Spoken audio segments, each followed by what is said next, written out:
Hello, Internet family. This is Anjanette Potter, also known as Adam's Red, and you are looking at.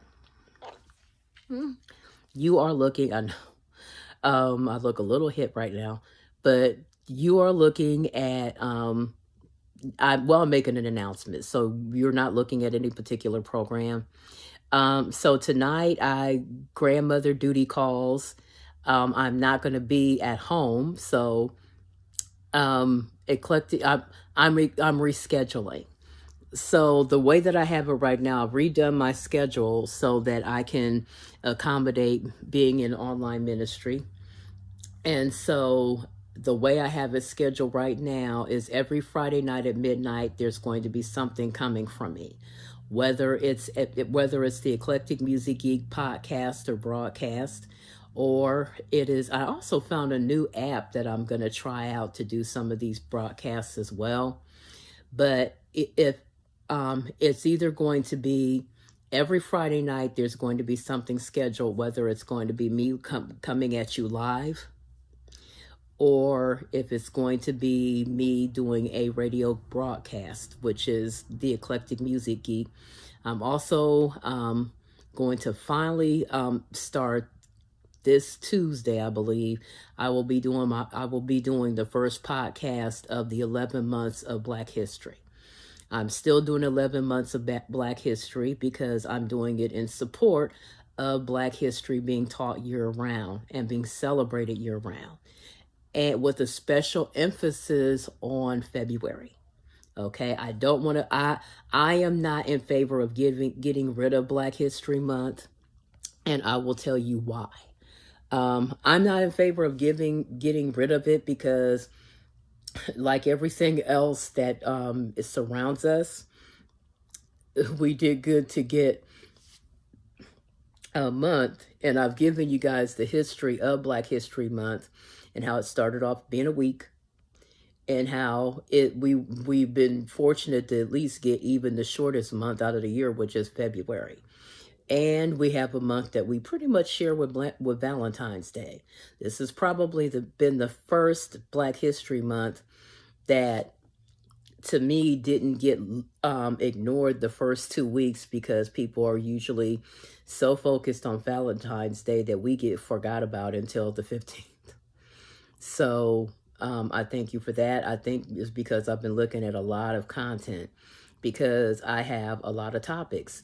So I'm not just doing, even though I've been doing out of my slideshow with Ripple, I've been doing notable figures. I will be talking about notable figures.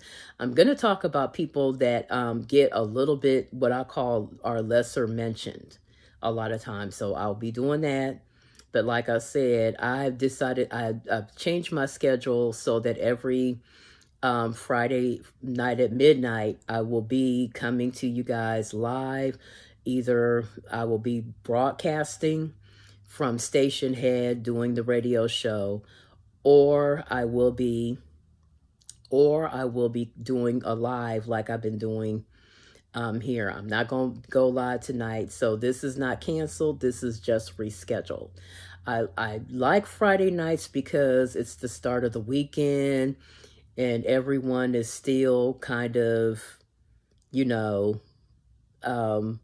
everyone is, getting, out of their work brain and getting it together to celebrate the weekend. So next week I will definitely be doing something at midnight. Tonight, grandmother duty calls.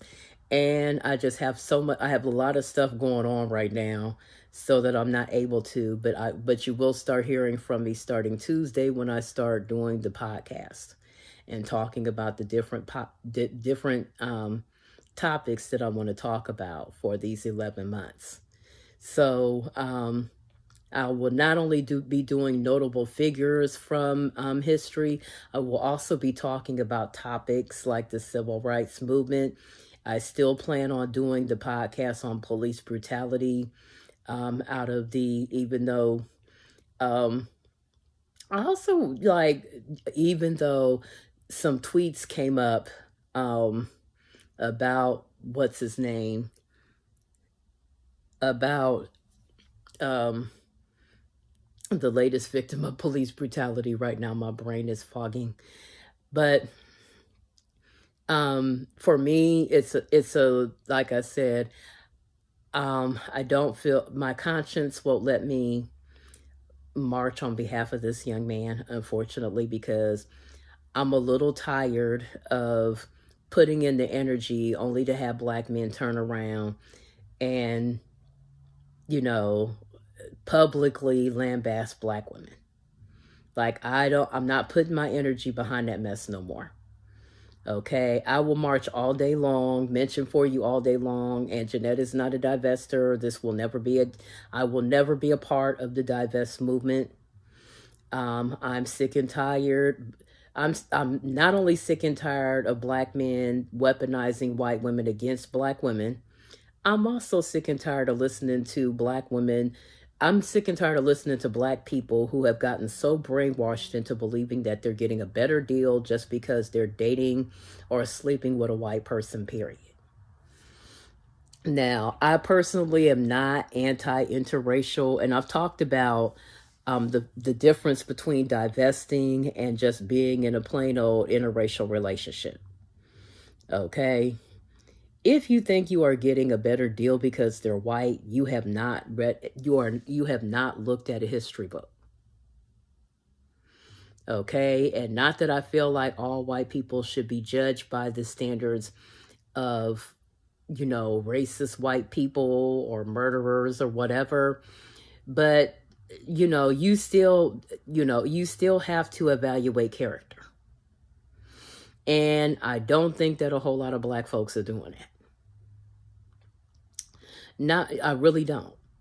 I've been looking at this young man on YouTube that has been talking about how Brazil, most of the interracial dating that you see in Brazil is a product of racism and not necessarily love for the person that they're getting involved with.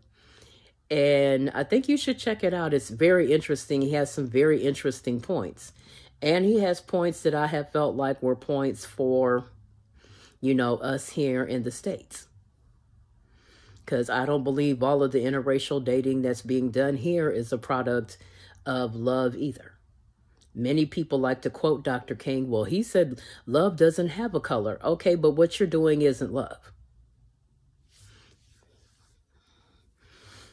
Trying to involve black women, trying to buy black women isn't love. Trafficking black women, forced marriages are human trafficking. That's not love. Disrespecting people's boundaries isn't love. So for the next, 11 months, I will be talking about notable figures from Black history, but I also will be talking about, historical moments, just like I talked about Black feminism and, third and fourth and first and second and third and fourth wave. I'm going to be talking about different historical moments, and I'm also going to talk about different issues that have affected the Black community and pretty much how far we've come, because we have issues going on now that were going on 50 years ago when I was born into the world. So a lot of stuff I pay attention to because, this is still an issue, and it is, and the different microaggressions that are birthed out of some of these issues. So I will be talking to you guys over the internet. Enjoy your weekend, and I love you all.